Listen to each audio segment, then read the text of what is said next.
Salut tout le monde, ici Adrian Mercier. Bienvenue sur ma chaîne, dédiée à notre belle planète et aux enjeux de l'écologie. Si vous voulez en apprendre plus sur comment protéger notre environnement et adopter des gestes éco-responsables, pensez à vous abonner pour rester informé. Prêts à explorer ensemble? C'est parti. Bonjour à tous. Aujourd'hui, je vous emmène dans un voyage fascinant à travers le temps.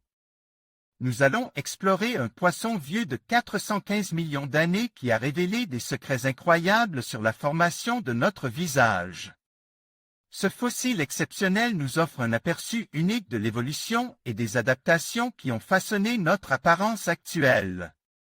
Restez avec moi pour découvrir comment cette découverte pourrait changer notre compréhension de l'histoire de l'humanité.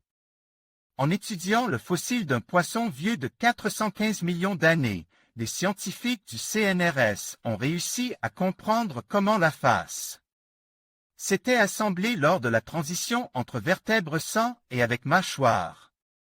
D'après les restes récupérés du Romodina, les chercheurs ont pu créer une reconstitution de ce poisson, portant le signe des vertèbres primitifs sans mâchoire en même temps que certains retrouvent uniquement chez tous les autres vertèbres. Vincent Duprey, Université d'Uppsala. Les vertèbres, c'est-à-dire les animaux possédant une colonne vertébrale, se distribuent en deux groupes en fonction de la présence ou de l'absence de mâchoire. De nos jours, les seules vertèbres sans mâchoire, les cyclostomes, sont les lamproies et les myxines, alors que les vertèbres à mâchoire, les gnatostomes, représentent plus de 50 000 espèces, dont l'homme.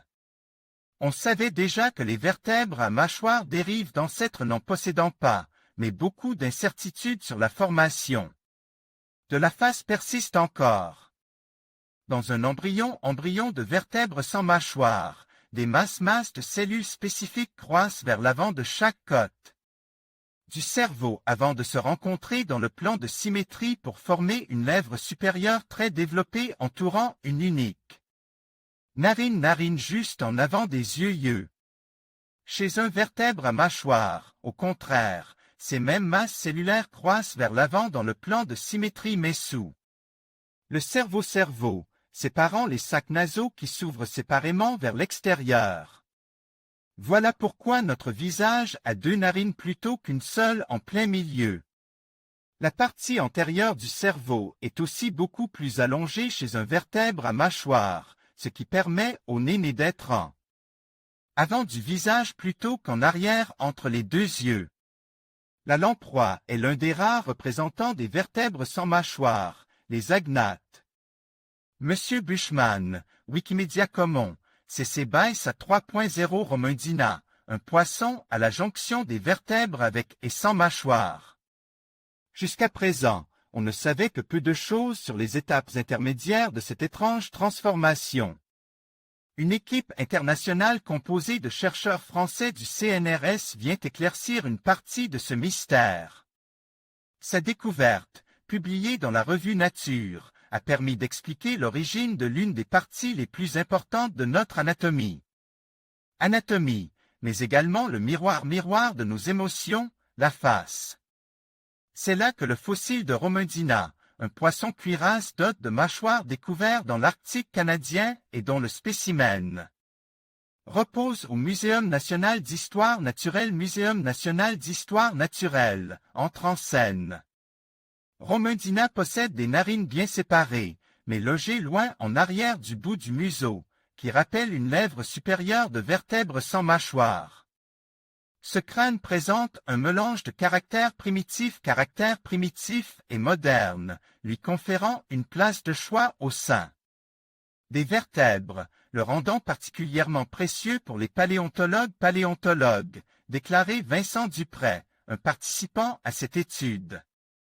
En reconstituant virtuellement les structures internes de ce crâne grâce aux rayons XAL European Synchrotron Radiation Facility European Synchrotron Radiation Facility, ESFR, de Grenoble, les auteurs ont montré que ce crâne abritait un cerveau très court à l'avant, comme chez un vertèbre sans mâchoire.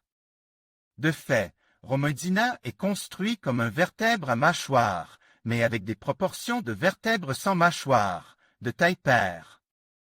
Alberg, un autre chercheur. Cela nous démontrait que l'organisation de la majeure partie des masses tissulaires a été la première à changer, et que la forme de la tête ne s'est modifiée qu'ensuite. En replaçant Romodina dans une séquence comprenant d'autres fossiles, certains plus primitifs et d'autres plus évolués, les auteurs offrent ainsi un scénario montrant les principales étapes de cette transformation, se terminant par le reflet qui nous observe chaque matin dans le miroir de la salle de bain. En conclusion, cette découverte fascinante d'un poisson vieux de 415 millions d'années nous offre un aperçu précieux sur l'évolution de la face et les adaptations qui ont marqué notre histoire biologique. En étudiant ces fossiles, nous pouvons mieux comprendre les mécanismes qui ont façonné non seulement notre apparence, mais aussi notre place dans le règne animal. Cette recherche souligne l'importance de la paléontologie dans notre quête de connaissances sur les origines de la vie sur Terre. Merci de nous avoir rejoints pour explorer ce chapitre captivant de l'histoire naturelle.